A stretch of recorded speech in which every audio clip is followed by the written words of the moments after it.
So you work hard, but money still feels stressful. It's not that you don't make any money, it's simply that it always seems to disappear. Today I'm going to divulge to you some personal finance foundations that completely changed how I see money. And more than that, I'm going to tell you why that people were never taught this. I'm Jason Ellinger, and I've built companies, I've hired teams, led them, made mistakes, lost money, and learned some of the lessons the hard way. And in this video, I'm hoping that I help you learn the lessons the easy way so that you can launch forward further, faster, and with a greater level of appreciation for the life you've got. This channel is not about getting rich fast. It's about building a life where money stops controlling you. First things first, the psychology of money. Here is the truth that nobody likes to tell you. Money is connected to your and mine personal behavior. For some people, money equals status. For some, it's shame, it's stress, and even fear. Most of our habits around our money were formed very early in our life. We're watching our parents and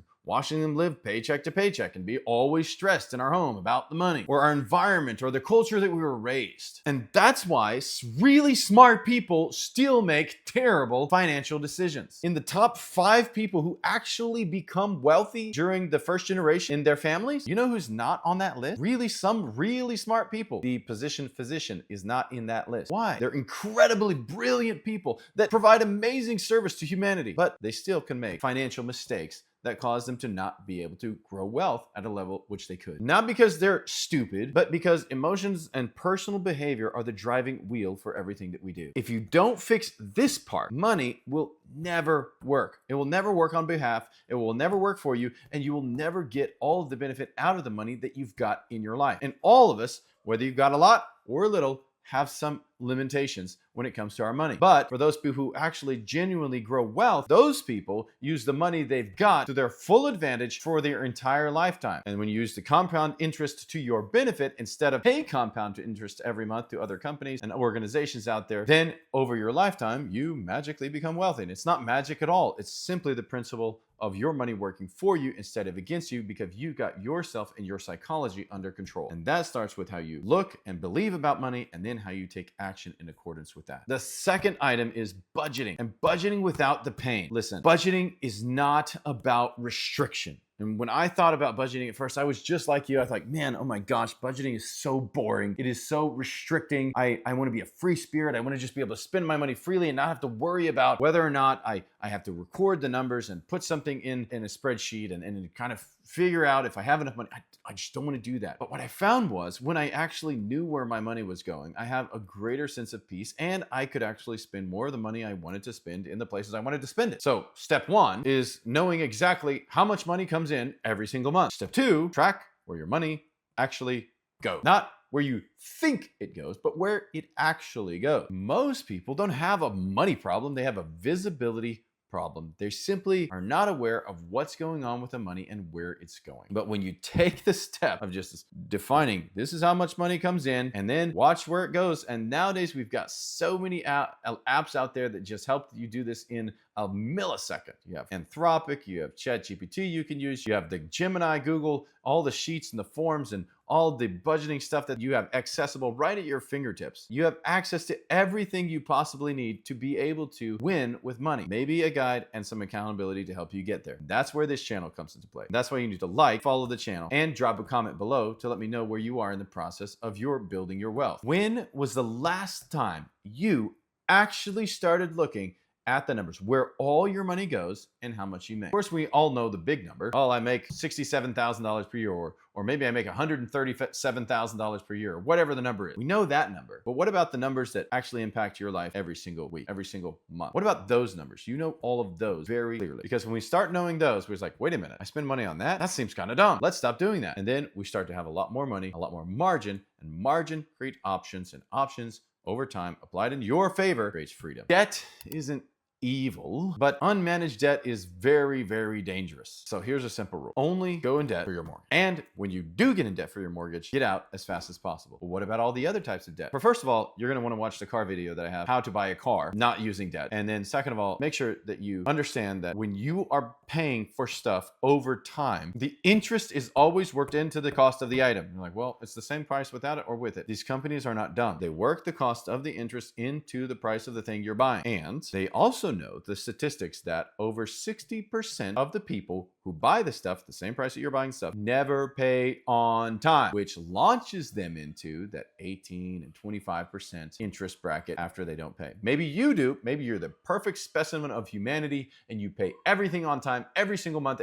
without any failure ever. And you never have anything bad happen into your life and it never throws you off track. And so you always make everything on time. But there's 65% of the rest of the population out there who is probably not going to pay that bill on time because they got a thing, they got a wedding to attend, their payments come up, somebody lost their job, somebody had a member of the family pass away, somebody had a sickness, somebody just forgot. And now all of a sudden they're into a very high interest rate paying bracket for the same item that you bought from the store, but you put it on easy payments over a certain amount of time. But we didn't do all of the easy payments in that certain amount of time because we just didn't quite have the money.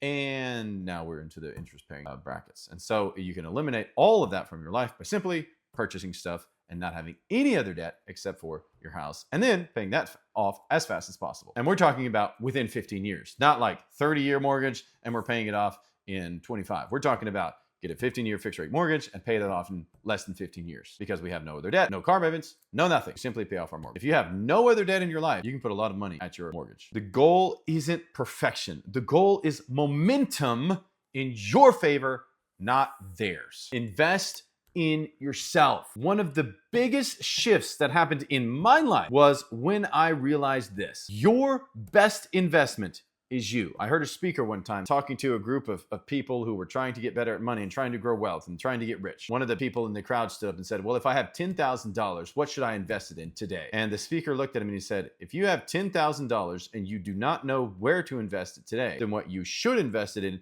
is knowledge. Skills, your health, knowledge, relationships, those things are secure items that you have complete control over for all of your life. You can lose money. You can lose an investment, but your skills and knowledge, those are retained in you for the benefit of your life forever. That's how income actually grows sustainably over time. You invest in you, your knowledge, your skill, and your ability to understand risk and manage risk for your life and apply that knowledge in your favor. And that's how you prosper over time. All right, next one. Next item on the list, living below your means. If you make money, live on less than you make. This is a very simple principle, but if you live on less than you make, you will have margin. Margin creates options. Options creates freedom. This part is not sexy, but it is one of the most powerful steps in the entire system. If you can learn, and I can learn, how to live on less than we make, then we can have margin, which creates options, which creates freedom. Living below your means is not punishment. It's freedom. In fact, my wife and I, whenever we've had great windfalls of cash come in from our business or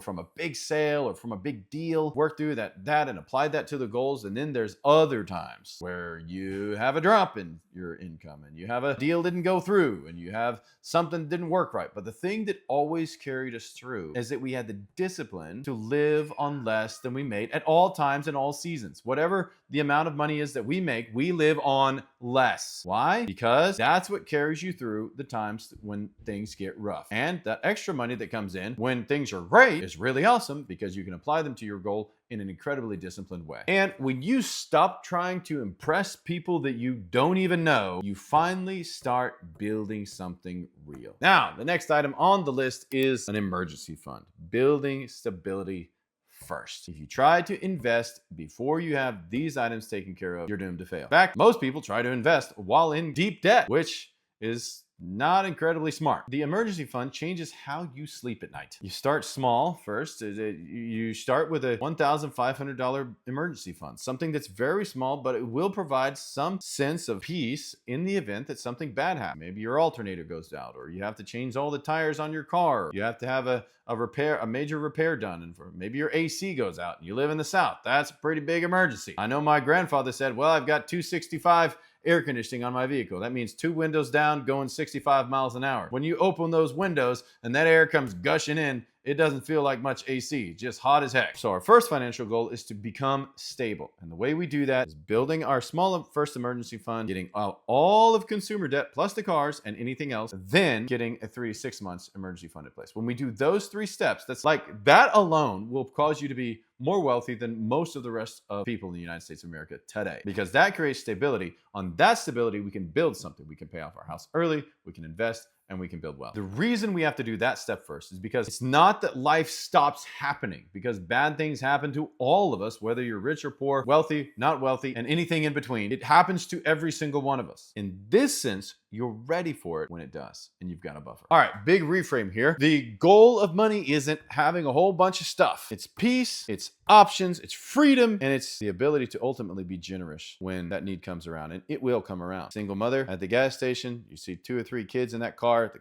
tires are bald, car's looking a little rough, kind of not on its best, not performing that well, and you can fill up their gas tank and give them a new set of tires. That waitress at the restaurant who's 7-8 months along pregnant, dead on her feet, you can see that she's there because she needs the money, not because she just loves waiting on people. She needs the money, and so she's working at this restaurant, standing on her feet for however many hours a day. She needs that big tip, that big encouraging pile of cash that could help her just to have a little bit easier day. That's why we do it. Take control of your money so that your money doesn't control you. If this helped you in any way, hit like and subscribe if you want more practical content like this about money, leadership, and building a meaningful life. And comment below, what is the hardest part that you face about money right now? Follow this channel, subscribe, and I'll see you in the next video.